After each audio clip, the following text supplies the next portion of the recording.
అధ్యక్ష వారు కూడా ఇరిగేషన్ శాఖ మంత్రి, దాని తర్వాత హరీష్ రావు గారు ఉన్నారు. దానికంటే ముందు చాలా అంటే కాలువలు ఇప్పుడు వారుతున్నాయంటే గతంలో వారు మంత్రి ఉన్నప్పుడు ఆ కాలువలు వారలేదా అధ్యక్ష? వారలేదా? సరే ఇప్పుడు వాళ్ళ ఆ విధంగా మాట్లాడితే మనం ఏం చేస్తాం అధ్యక్ష?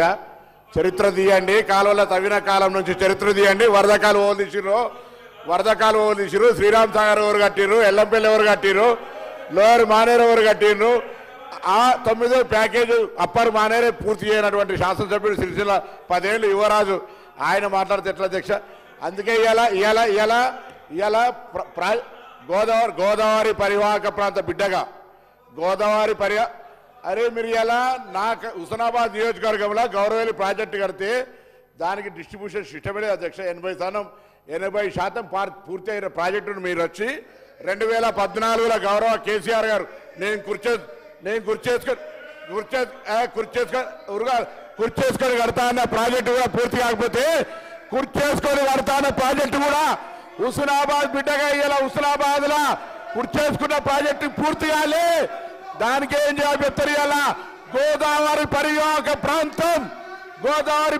ప్రాంతంలో టీఆర్ఎస్ పార్టీ అధికారంలోకి రాకముందు కూడా 80% ఇరిగేషన్ తోటి ఆనాడు వరి ఉత్పత్తిలో ఈస్ట్ గోదావరి వెస్ట్ గోదావరి తోటి పోటీ ఉన్నటువంటి జిల్లా నాది. అలా ఆ జిల్లాను అవమానపరిచి ఇరిగేషన్ లేదు మీ మీద వచ్చామని చెప్తే పొరపాటు అధ్యక్ష.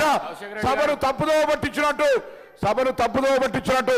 ఇవాళ ఆనాడు కూడా ఉమ్మడి రాష్ట్రంలో వరి ఉత్పత్తిలో కరీంనగర్ జిల్లా ఈస్ట్ వెస్ట్ గోదావరితో దాటిపోయినటువంటి పరిస్థితులలో పిలువండి మాజీ శాసనసభ్యులు, ఇక్కడ చరిత్రలో ఉన్నటువంటి పౌర సరఫరాల శాఖ మంత్రులే ఆ రికార్డు చెప్పండి అధ్యక్ష. వీళ్ళ సభ్యులకు చెప్పండి ఇలా ఖచ్చితంగా కరీంనగర్ జిల్లా ఎల్లంపల్లి ప్రాజెక్టు కావచ్చు, లోయర్ మానేరు నేను చిన్న పిల్లవాడిని ఉన్నప్పుడే కట్టిన అధ్యక్ష. వీళ్ళు ఇలా కొత్తగా దానికి వచ్చి నేను అడుగుతా కడియం శ్రీహరి గారు ఇలా మీ ప్రాంతం గణపురం నియోజకవర్గానికి కూడా నీళ్ళు వచ్చే గౌరవేలి ప్రాజెక్టు పరిస్థితి ఏంది? ఎందుకు పూర్తి చేయించలేకపోయారు 10 సంవత్సరాల? ఏం పూర్తయింది మాకు తెలియదు. నీళ్ళు ఇవ్వనండి. నేను అక్కడ ఎమ్మెల్యేను. గౌరవేలి ప్రాజెక్టు పూర్తయిందంటే ఎందుకు నీళ్ళు ఇస్తలేరు అని అడుగుతాను. ఇలా నేను కాలువలు ఎక్కడున్నాయి రండి, మీరు ఒక సభ కమిటీని సంఘాన్ని రమ్మని ప్రత్యక్ష అబద్ధం వాళ్ళు చెప్తున్నా నేను చెప్తున్నా తెలుసా అధ్యక్ష?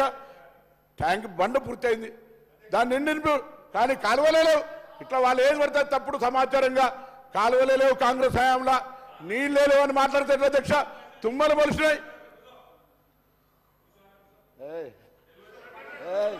జాగ్రత్త.